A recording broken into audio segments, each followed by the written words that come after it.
Hello there, fellow entrepreneurs. In my last episode, we dove into the world of operational mistakes and how they can absolutely derail your business. And we also talked about the importance of systems and processes as the backbone of a successful operation. And so today we're going to be focusing on a specific tool that can optimize your workflow, and that is standard operating procedures, commonly known as SOPs. And so let's explore how creating and implementing these SOPs can help you scale your business with confidence. Okay, and so first we're going to jump into what are SOPs, right? Or standard operating procedures. They are step-by-step guides that outline how tasks or processes should be completed within your business. They ensure consistency, efficiency, and quality in your operations. Kind of think of them as a blueprint for your business, all right? Think about the blueprint of your business. So unlike policies or procedures, SOPs focus specifically on actions required to complete a task. They can be documented in various formats, including written instructions, flowcharts, checklists, or video tutorials. And by providing clear guidance, SOPs empower your team to perform tasks consistently and accurately. And that's what we want, right? Efficiency, consistency, accuracy, all those things, right? So let's jump into the benefits of SOPs, right? SOPs are standard operating procedures. And the first benefit of them is improved efficiency and productivity, right? When we have SOPs, it streamlines your operations, right? Because SOPs eliminate the guesswork, which they also reduce errors, which obviously allow us to have more time, right? There's less errors and leading to smoother workflows, okay? So that's the first little bit of improving efficiency and productivity, but it also saves you time, right? It reduces errors, it reduces guesswork. So by following clear procedures, your team can complete tasks faster and more efficiently, okay? So saving time. We all want more time back, right? And then one of my favorite things, and I talk about all the time, is creating SOPs actually allows you to identify and address bottlenecks. So SOPs can help you pinpoint areas where your processes are actually slowing down, which allows you to optimize your operations. Okay, so that's like the first biggest benefit of SOPs is improved efficiency and productivity.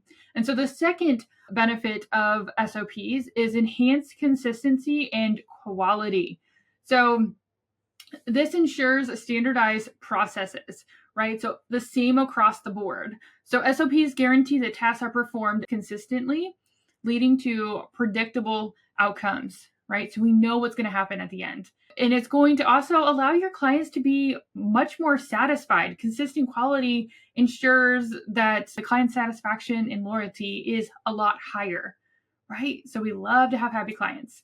And of course, like we said already, it reduces the errors and the rework, right? Which means it saves you more time. So clear procedures actually minimize those mistakes, saving you time and resources, right? Those two things go hand in hand, right? So improved efficiency and productivity and enhanced consistency and quality essentially reduces the amount of work that has to go into something to get its desired outcome. So perfect, right? Love it. The last benefit that we're going to go over today, as far as what SOPs can support your business in, and including your team, right, is it empowers your team.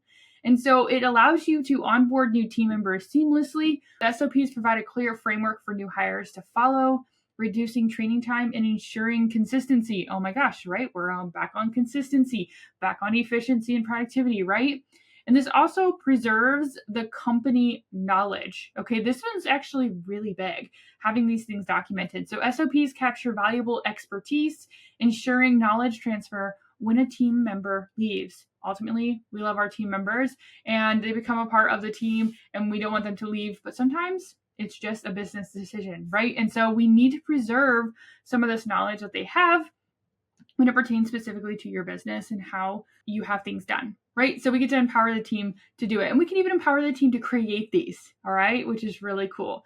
So by implementing SOPs, you can create a more efficient, scalable, and successful business. That's the bottom line, right? By implementing SOPs, you can create a more efficient, scalable, and successful business. And we all want that. Yes, raise your hand. Yes, we do. Okay, so now you know what they are and you know what the benefits are. Right now, how do we create these? Because this was a foreign concept to me quite a while ago now, but a concept that took me a hot minute to wrap my head around. And so I'm going to make this simpler for you. And you can even head to the show notes and kind of get this broken down in a little bit more detail as well. So how do we create effective SOPs? There's 4 steps to this procedure, and I'm breaking them down into bite-sized steps as well. So identify key processes. Okay, so in order to identify key processes, you have to start by analyzing your business operations, right? This is pinpointing the core tasks and processes that are crucial to the operations of your business and the success of your business. Okay, so you have to start by analyzing your business operations. And then we have to consider the frequency of these processes, right? So focus on tasks that are performed regularly or have a significant impact on your business. We want to start there, especially if you don't have any SOPs documented, the ones that have a significant impact on the bottom line.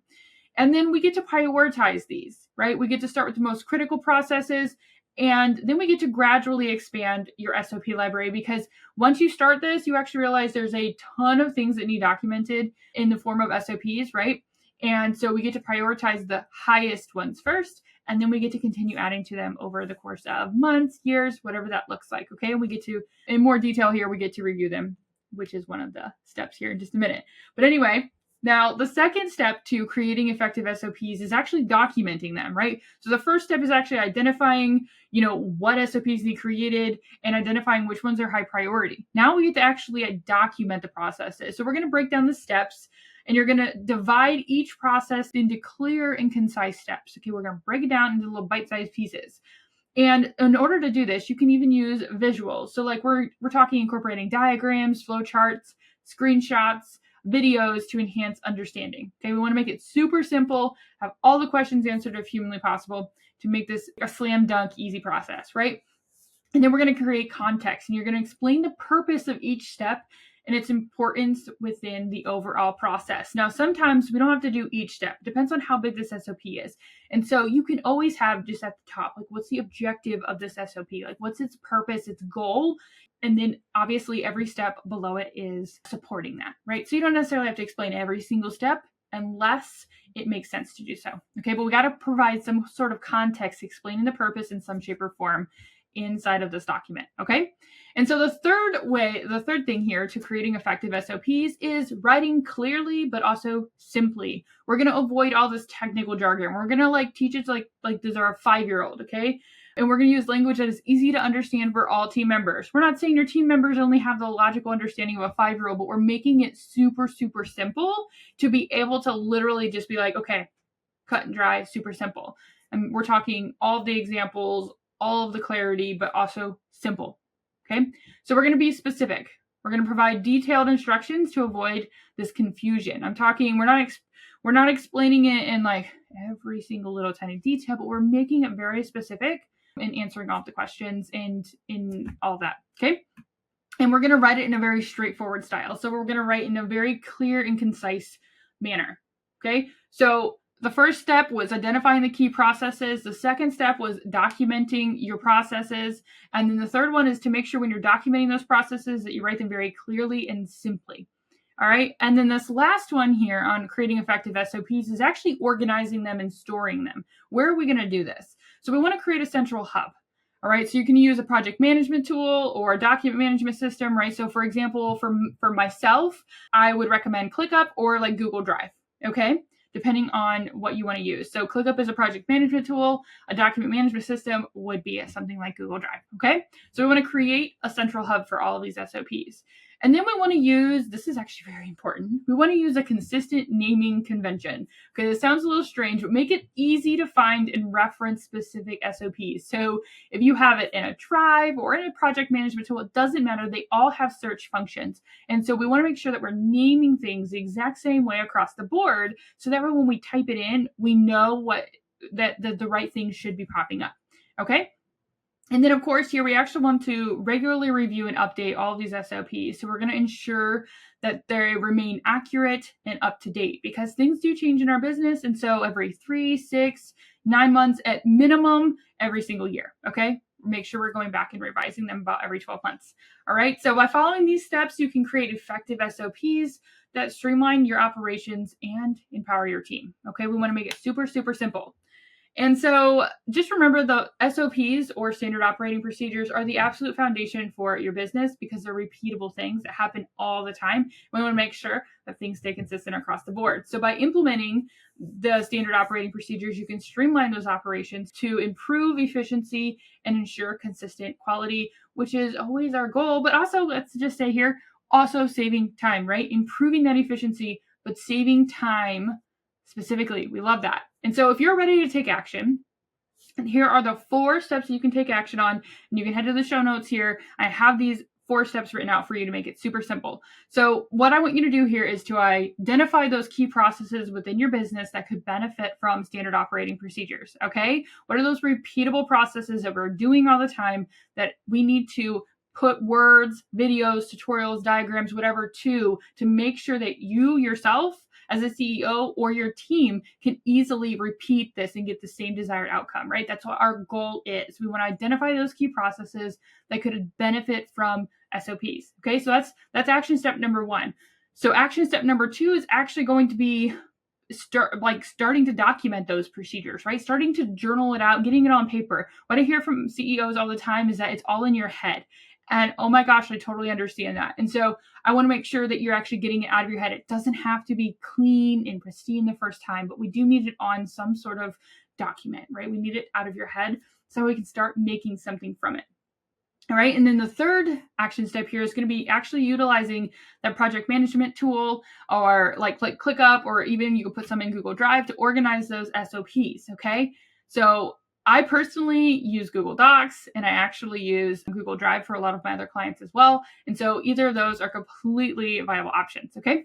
And so the 4th one is actually, when you start this process, is maintaining those SOPs. So when you're like, okay, this one's documented, put a reminder in your task management tool, your project management tool, right? To actually review that in whatever specified time frame that you choose to do it. So 3, 6, 9, or 12 at maximum months, right? We don't want to go past 12 months. We want to make sure we're visiting these at least once a year, right? So we want to create those reminders to make sure we go back and go, hey, is this still relevant, right?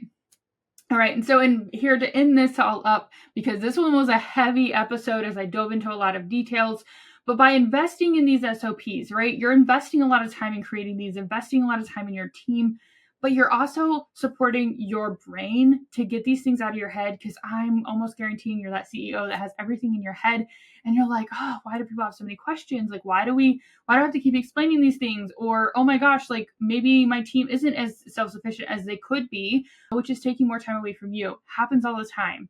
So ultimately, by investing in creating these SOPs, you're investing in the long-term success and sanity of you and your business, okay? Which is huge. And so after, like here we are in this next episode though, because I love to tell you what the next episode is going to be about, because I want you to get excited. So you can start these SOPs, but in this next episode, we're going to explore how to actually delegate effectively to your team as that CEO, right? And so I'll talk a little bit about how implementing these SOPs before we start delegating like a lot is going to be so much more efficient for you. And it's going to help your team and you feel really, really good about that working partnership. Okay. And so don't forget to subscribe to this Streamline CEO podcast for more actionable tips and insights as I share one new episode every single week, right? And if you haven't done so yet, make sure you leave a review, all right? I would love to hear what you have to think of the show. You can also head to the show notes and put a topic request in, or if you'd like to be a guest on the podcast, you can go ahead and fill out the guest application form down there as well. But until next time, have an amazing rest of your day, and I'll see you next week. Bye for now.